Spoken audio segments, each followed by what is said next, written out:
Good evening and welcome to the Job Search Solution, the radio program where we talk about looking for a job, changing jobs, changing careers, hiring. And as always, we begin with a prayer. Dear God, grant us thy peace and thy mercy. Thy will be done. And in just a few minutes, as we do every Wednesday evening, we're going to welcome Rich Levinsky. He's got a great topic this evening about consultants in the workplace, one that you'll be really interested in and applies to all of us, not just consultants. So, how do you deal with a panel interview? Oh boy, we're certainly going to have a talk about that. But meanwhile, we're going to take 10 seconds of gratitude, as we've done every evening for quite some time now, getting some real good feedback of that on that. So, take 10 seconds and think of 3 things today that you are grateful for. Go.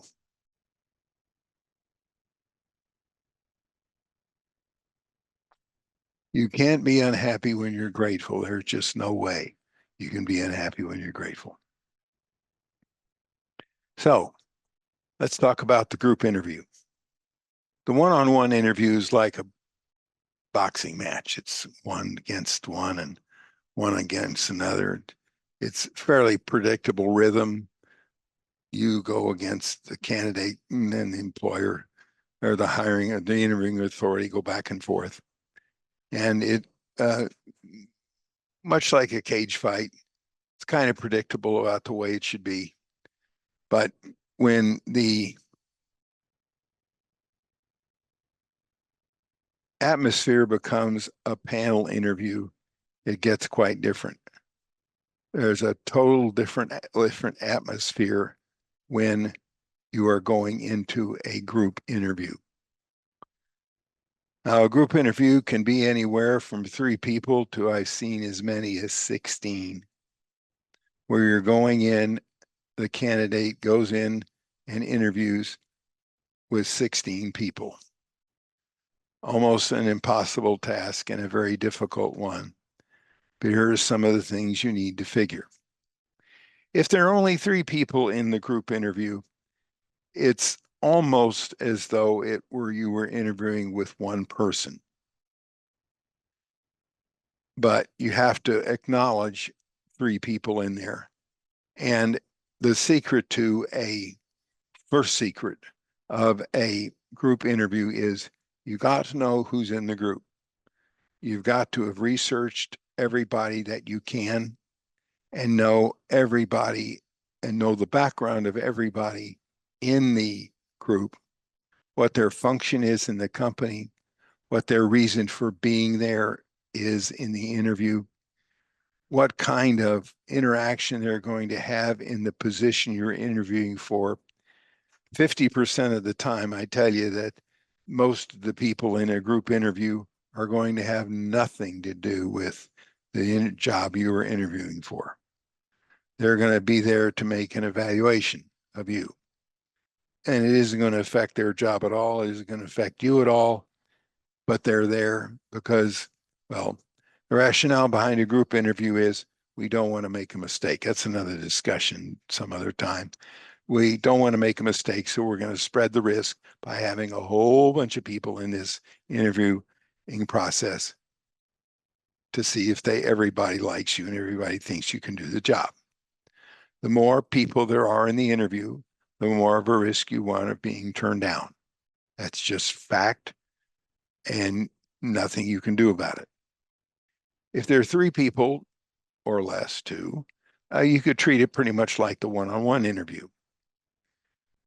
The most important thing you can remember, that you've got to remember in the group interview, is that each one of these people is not only evaluating you, they're evaluating each other in the questions that they ask.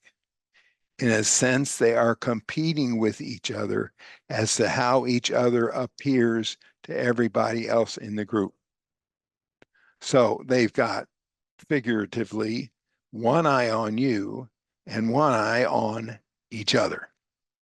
And they're wondering and they're thinking about how do they look to the other person? And each one of them is evaluating the other guy as to the questions the other guy's asking. So they're worried about how they look, the questions they ask. Are the questions stupid? Are the questions reasonable? They're competing with each other.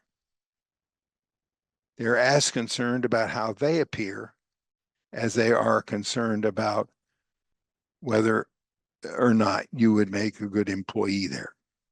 So remember that. And you can't get distracted by that. You've got to evaluate the room. You've got to gaze through the room and try to make eye contact with everybody there when you get into the room. You already have knowledge of their background and who the ones are there, and don't hesitate to take in notes about each one of them if you can, because it's going to be hard to remember. Sometimes, most of the time, this is going to be the first time you will have seen any of these people. So it's important for you to be able to look around the room and make eye contact with everybody as though you were talking to them personally. Secondly, it's really important to make sure that the answers to your questions are short, crisp, and to the point. Frame answers to your questions to what you know about the company's objectives, the company's goals, and put answers to your questions in the context as much as you can in what the company is doing, because you're on their turf now, and the more people there are in that group, the more you are on their turf and not your turf. So you have to put as many answers in the context of their world as you possibly can. Read up and study up and know the objectives of the company and the knowledge of the company and the knowledge of what each one of these people do. And the more they contribute, the more you know about the company, and the more you put the answers of the answers to the questions you get in the context of the company, the better off you are. All right, we're going to take a short break. Stay tuned. This is Tony Bashir with the Job Search Solution.